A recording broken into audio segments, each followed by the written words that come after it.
রোজা অবস্থায় ইনহিলাল ব্যবহার করা যাবে কিনা? ইনহিলাল কি, এটা আমাদের বুঝতে হবে। যাদের শ্বাস রোগ আছে, ইজমার রোগ আছে, হাঁফানির রোগ আছে, এই গ্যাস জাতীয় একটা দেওয়া হয়, ওটাকে বলা হয় ইনহিলাল। তো এইটা ব্যবহার করা যাবে কিনা রোজা থাকা অবস্থায়? রোজা থাকা অবস্থায় এই ইনহিলাল গ্যাস জাতীয় এটা ব্যবহার করলে রোজা ভেঙে যাবে, রোজা ভেঙে যাবে।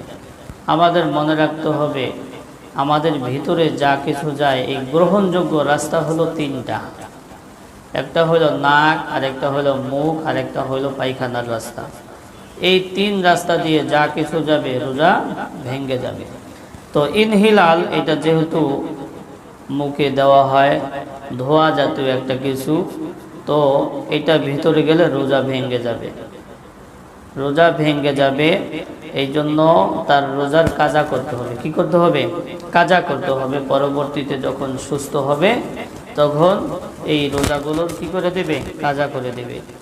আর যদি তার এমন অবস্থা হয় যে তার এই যে শ্বাস রোগটা, এটা সব সময় একই অবস্থা, কাজা করার আর সুযোগ হয় না, তার দৈনিক ৩-৪ বার এটা যদি না দেওয়া হয় তাহলে সে আর কি থাকে না, স্ত্রী থাকে না। তখন কি করবে?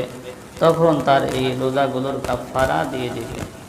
প্রতিটা রোজার পরিবর্তে একটা করে সদকায়ে ফিতরের টাকা দিয়ে দিবে, অথবা প্রতিটা রোজার পরিবর্তে 2 জন এতিম মিসকিনকে 2 বেলা পেট ভরে খানা খাওয়াই দিবে।